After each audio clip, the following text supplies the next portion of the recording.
জুমার দিন এত ফজিলতপূর্ণ। আল্লাহ রাসূল বলেছেন জুমার দিন যে কোনো টাইমে দোয়া কবুল হয়। তবে ওলামায়ে কেরামদের ভিতরে অধিকাংশ ওলামায়ে কেরাম বলেছেন সালাতুল আসরের পরে দোয়া কবুল হয়।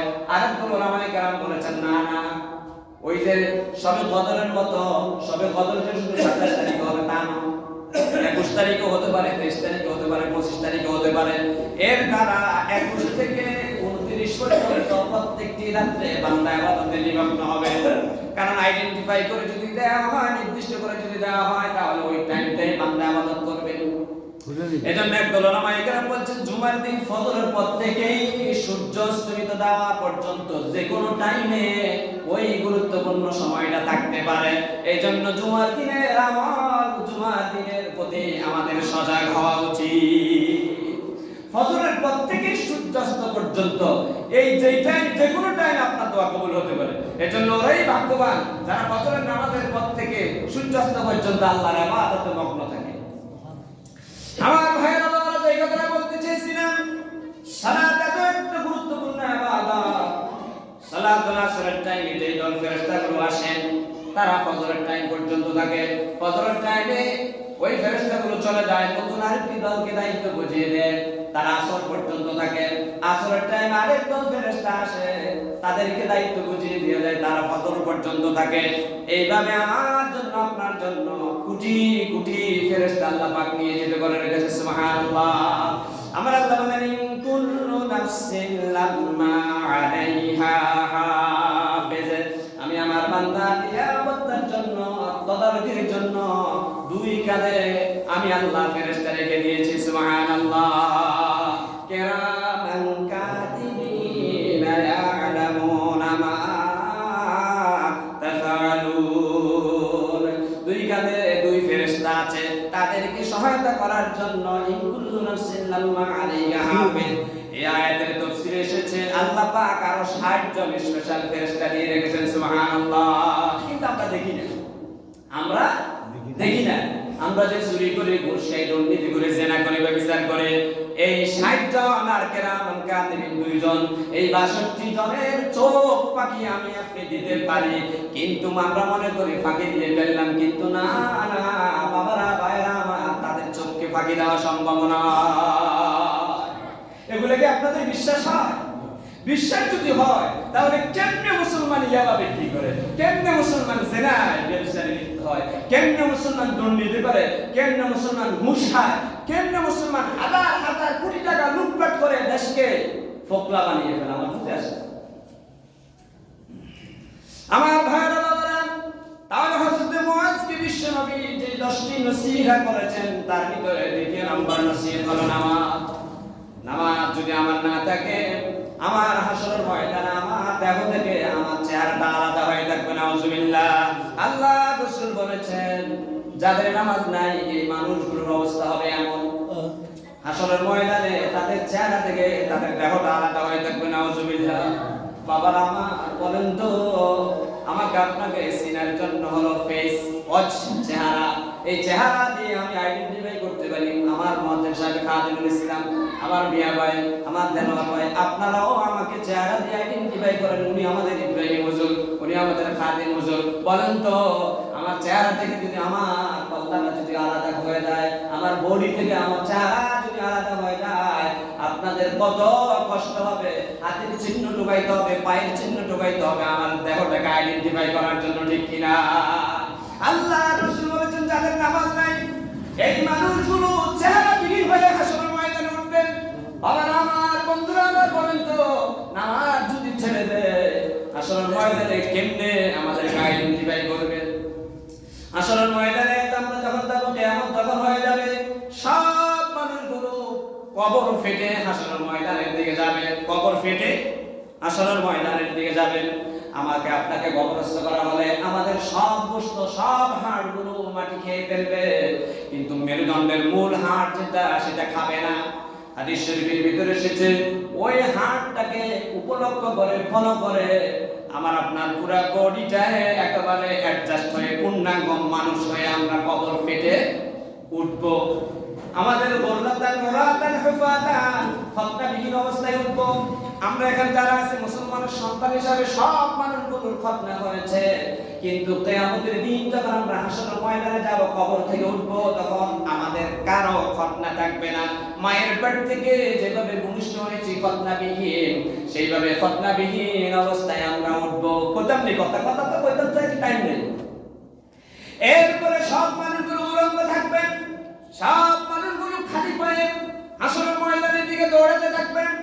আম্মা জান আয়েশা সিদ্দিকা হুজুর বললেন, ইয়া রাসূলুল্লাহ, কিয়ামতের দিন সব মানুষগুলো উলঙ্গ হয়ে থাকবে, আপনি নবীও কি লোকাল আছে বিশ্বনবী উলঙ্গ থাকবে না?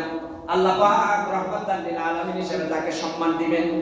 হযরত ইব্রাহিম খলিলুল্লাহ সব পয়গম্বর উলঙ্গ হয়ে থাকবে ইল্লা মুহাম্মদ সাল্লাল্লাহু আলাইহি ওয়াসাল্লাম ছাড়া। হাসরের ময়দানে আল্লাহ পাক বিচারের জন্য যখন ডাকবেন, এই মানুষগুলো উলঙ্গ রাখবেন না, বস্ত্র পরিধান করায় রাখবেন। সর্বপ্রথম ইব্রাহিম খলিলুল্লাহকে বস্ত্র পরাবেন। সুবহানাল্লাহ।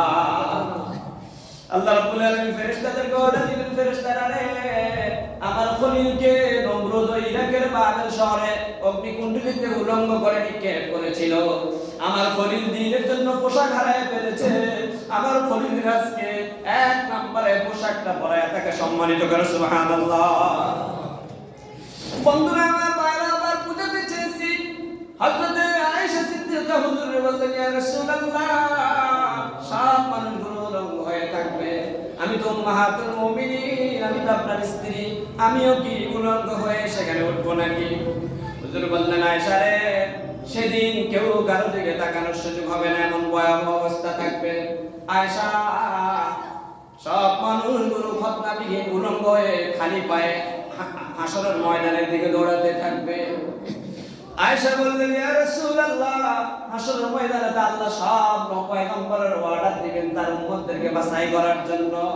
আপনি কেমনে বাছাই করবেন? এটা আপনার আফ্রিকার উম্মত, আফ্রিকার মানুষগুলো হয় কালো, এরপরে আরব দুনিয়ার মানুষগুলো হয় সুন্দর, ভারতবর্ষের পাকিস্তান এই অঞ্চলের মানুষগুলো কালো আছে, সুন্দর আছে। আয়েশা সিদ্দিকা হুজুরের প্রশ্ন করলেন, ইয়া রাসূলুল্লাহ, কেমনে আপনি বাছাই করবেন এটা যে আপনার উম্মত? হুজুর আয়েশা বললেন, আয়েশা রে, মাঠের মধ্যে যদি এক বিশাল বকরির পাল থাকে, সব বকরির কপালগুলো কালা, একটা বকরি যদি থাকে ওই বকরির কপালটা সাদা। আয়েশা রে, বলো তো ওই বকরিটা কালো বকরিগুলো থেকে আলাদা করা কোনো কষ্ট হবে কিনা? আয়েশা বললেন, না ইয়া রাসূলুল্লাহ, কষ্ট হবে না। হুজুর বললেন, আয়েশা রে, আমার কোন উম্মত যখন ওযু করে 5 ওয়াক্ত নামাজ আদায় করে, as-salatu ইলা সালাতে কাফারাতুল লিমা বাইনাহুমা, এক ওয়াক্ত নামাজ পড়ার পরে আরেক ওয়াক্ত পর্যন্ত মাঝখান দিয়ে সগীরা গুনাহগুলো হয়েছিল, ফজরের পরে যোহর পর্যন্ত যে ছোট ছোট সগীরা গুনাহগুলো হয়েছে, ফজরের পরে আবার যোহর পড়ার কারণে আল্লাহ পাক তার আমলনামা থেকে সব গুনাহগুলো মিটাইয়া দিবে। আর তার কপালের ভিতরে একটা নূর, উজ্জ্বল সাদা শুভ্র একটা নূর চমকাইতে থাকবে। তখন আমি বুঝতে পারবো আমার এটা অরিজিনাল উম্মত, 5 ওয়াক্ত নামাজ যথাযথভাবে আদায় করেছে। সুবহানাল্লাহ। নামাজ পড়বো তো ইনশাআল্লাহ। আজকে ফজরের নামাজ হয়তো অনেকেই পড়েন না, কি জবাব দিবেন? আপনার এই দুনিয়া কি এই দুনিয়া? এই দুনিয়া আপনি কি পাইছেন? আপনার কি আছে এই দুনিয়া? زين للناس حب الشهوات من النساء والبنين والقناطير المقنطرة من الذهب والفضة والخيل المسومة والأنعام والحرث ذلك متاع الحياة الدنيا والله عنده حسن المآب। আল্লাহ কয়, এই দুনিয়ার মানুষেরা সুন্দরী নারী একটা দেখলে তুই পাগল হয়ে যাস, একজনের 5খানি জমি দেখলে তুই পাগল হয়ে যাস, একজনের বসের পাল, বকরির পাল, গরুর পাল দেখলে তুই পাগল হয়ে যাস, একজনের গাড়ি বাড়ি দেখলে তুই পাগল হয়ে যাস। এরে বান্দা, এগুলা দুনিয়ার সামান্য কয়েকদিনের জন্য উপভোগ্য জিনিস। আমি আল্লাহর কাছে আল্লাহু ইনদাহু হুসনুল মাআব, আমি আল্লাহর কাছে এর চাইতে কোটি কোটি গুণ দামি জিনিস আমি তোদের জন্য রেখে দিয়েছি। সুবহানাল্লাহ। আমার আল্লাহ বলেন, ফালা তা'লামু নাফসুম মা উখফিয়া লাহুম মিন কুররাতি আ'য়ুন, আমার কাছে এমন অজানা যেটা তোমাদের চক্ষুকে হতচকিত করে তুলবে। যখন দেখবে জান্নাতের নাজ নেয়ামত গুলো আচমকা চোখ উপরে উঠে ফেলবে, এত দামি এত দামি, এত নাজ নেয়ামত, এই আবাদতের কারণে এত নাজ নেয়ামত। যদি এটা আগে বুঝতাম কোনদিন ফরনারির দিকে তাকাইতাম না। তাহলে হযরত মুআজ বিন বিশ্বনবী যে 10টি নসিহত করেছেন, এই 10টি নসিহত এক বাক্যে বলে দিয়েছিলাম, দুইটার বিশ্লেষণ দিয়েছি, বাকি আর কয়টা রয়েছে? 8টা। এই 8টার বিশ্লেষণ ইনশাআল্লাহ আগামী জুমা দেওয়া হবে। ভাইরা বাবারা, আমার এই জীবন ক্ষণস্থায়ী, আপনার এই জীবন ক্ষণস্থায়ী। বলেন তো, আমার বাপ দাদারা ছিল, এখন আছে কিনা? তারাও তো এই দুনিয়ার জন্য কত পেরেশানি ছিল। ধান কাটতে গেছে মাঠে, আসরের নামাজ পড়ে নাই, জোহরের নামাজ পড়ে নাই। হাল চাষ করতে গেছে, জোহরের নামাজের দিকে খেয়াল করে নাই। ছেলে মেয়ের চাকরি করতে গেছে, আগে নামাজ না আগে কাজ?